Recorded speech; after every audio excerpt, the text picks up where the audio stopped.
Hey everybody, Conscious Medium Brandon Ross, thank you again for tuning in. And we're going to take a look at Zelensky at the end of August here. I know a lot of you have requested it, and it's time to really kind of do another chart review with him. But before we go any further, I want to thank our newest members. You guys do know that we have back-end membership. By the way, they're going to see this video before anybody else. I want to thank Elizabeth Smith. I want to thank Lucy. I want to thank Callista. I want to thank Kathy R., Joanne V., Tina H., Carolyn, and Sandy Delia, who was the first person to join. Thank you so much. By the way, Sandy, I'd love to send you a shirt. Send me your email. Let's work out the change on that. By the way, there's two different levels to the accesses. The first level, which is kind of an all access to get things like meditations, early shots of videos, being part of things like our classes at a discount. And then we have the mentorship level, which the mentorship group, you're gonna get an email here soon about what all is going to be happening, certain dates that you want to tune into, or things that you want to watch after the fact. But this is about building your business. This is about recognizing everything in a spiritual journey that you really need. We're going to do things like mediumship. We're going to work on things like how to tailor your specific gift to what you do, and of course, good old-fashioned business sense as well. I've been in this work for over 15 years, and I know a few things here and there, and if I ever wanted to start a YouTube channel, this is the way I wanted it to look. So thank you guys. You're keeping this going. You're the first on the board. You're always in my heart. They sound like a Rod Stewart song. But listen, without further ado, wackadoo, and again, if you're seeing this right up to the day, it means that you're not a member yet, and you probably should be. But members are enjoying this full 5 days before it even comes out. So guys, listen, I'm going to look at Zelensky and what is going on with him here. I want to point out a couple of points, of course, just as a quick recap. We know that the Ukraine conflict is still ongoing. Know that the U.S. is kind of playing ponytail games with them. Know that most of Europe is uniting against whatever Russia is doing. So there's a lot of backbone into this, but there's a hunkering down of the forces. We are supplying, NATO countries are supplying arms, they're supplying guns, they're supplying everything but troops, basically. And humanitarian aid and all of that other jazz. So I just want to make sure that I'm fully on here. So two things in this chart. Of course, the inner wheel is Zelenskyy's natal chart. Just a quick couple of quick things with this. He has this he has two unique things. First of all, he is a tried and true Aquarius. And here's the reason why. He is conjunct with Venus. So whenever Venus goes a little haywire, know that he's going to be affected by it. And he's going to double down on it, right? He's got a really interesting conjunct coming up here. I'm going to point it out in a second. He's just been through his Chiron return. And if you want to take a look at this, actually, he's about to go through his Chiron return. So he's got some stuff coming where there's healing coming for him personally. His Chiron is in Taurus, just inside of Taurus. We're in the waning days of the Aries Chiron as it makes its transition into this probably early next year. I'm going to say like September, or not September. That would be later in the month, Brandon. This would be earlier, like say right around his birthday, quite frankly. That March time frame, it starts to kind of really get into the wide conjunct. So he's got some healing stuff going on.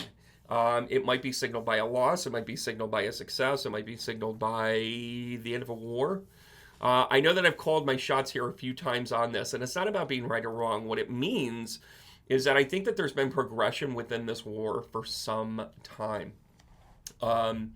And I'm going to go ahead. I'm going to plop in his face too. Remind me to do that. So I want to point out, okay, so here in his natal chart that he has this conjunct with Venus and the Sun. What this means in Aquarius is that he's really about the greater good, right? This happened in the 9th house. So this is about education. This is about learning. This is about life lessons, that sort of thing. He's either going to administer them or he's going to have them administered to him. Well, hang on. Hold on to your hats. What's opposite of the 9th house but the 3rd house? And that's where his moon and his Mars is. So, and it's in a very wide conjunct. They're hardly conjunct, but they are in the same house.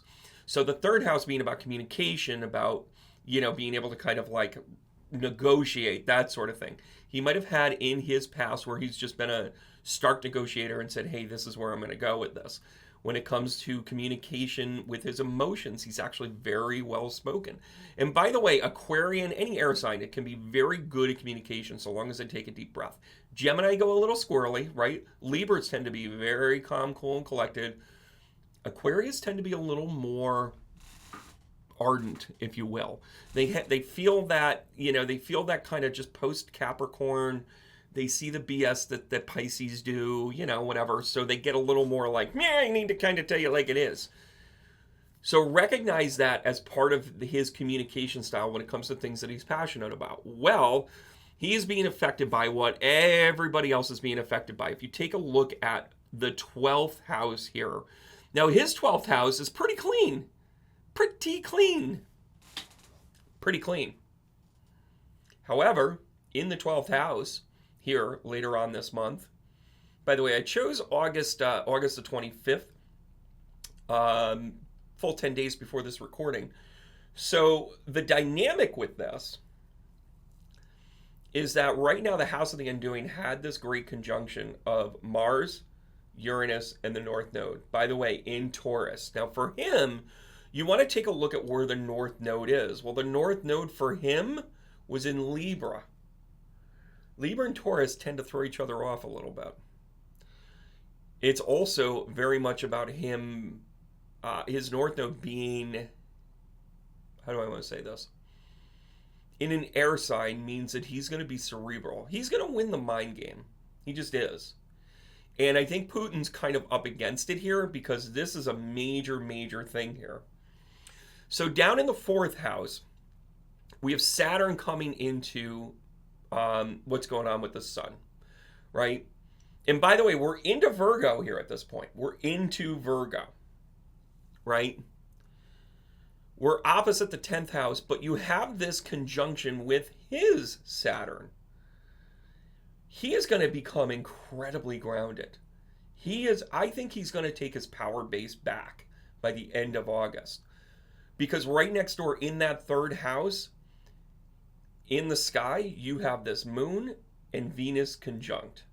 His emotions are he's going to go home. He's going to go big or go home here. And usually you look at Jupiter as a go big or go home. Well, listen, that's in the South Node. That's in conjunct with the South Node in Aries. And listen, he's all about the wartime stuff. He's got the wide conjunct with Neptune. He's got the wide conjunct. Actually, it's a true conjunct with Chiron here, but I don't think that's as effective. Chiron is really a personal thing, but then when it gets into the transits, what it could mean is, gosh. But Chiron's moving away from it. So there's healing that's already begun. So I'm really going to put a ton of focus in this 3rd house. This 3rd house with Mars and the moon in a wide conjunct from his personal chart, from his natal chart, the inner part of this, it's still relative because it's third house, everybody. This is communications. Then you have in the sky, and by the way, over these 2 days, if you go the day after, the conjunct happens like right after this. So the moon, of course, is always moving, and the moon is going to move from this Leo into the Virgo, which is, by the way, we're going to have a new moon by the end of the month as well. Like the new moon comes up quick. By the new moon in Virgo, Zelensky's kind of got a new bag. I'm just telling you, he's going to really pressure this, and his brain is really going to be engaged. I don't know if this is going to be speaking with world leaders. I don't know if this is going to be speaking to the UN again. Whatever this is, it's not the game of sympathy, though. No. Don't forget, his Jupiter's in this 1st house. So he knows how to play the game. He just plays it better than everybody else. Now, he's outnumbered. He's outflanked. He's outmatched.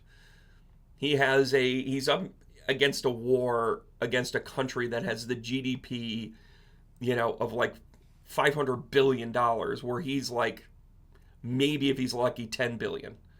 He is up against it. However, I actually think that there are some things that are going to come together on this that are really going to help.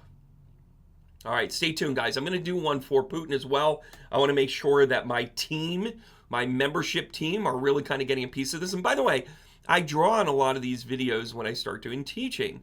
the full access group, you know, the group that's actually behind the scene on the membership, and you want to get better at this, you're going to see why it is that I picked apart and I chose these specific things, right? Guys, this guy is so grounded now. He's getting the combination he needs to go for the final push. So, all right, guys, thanks so much. I appreciate you. Love tabs. Let each other know that we care and love for one another and keep going. I'll see you guys soon. Thanks.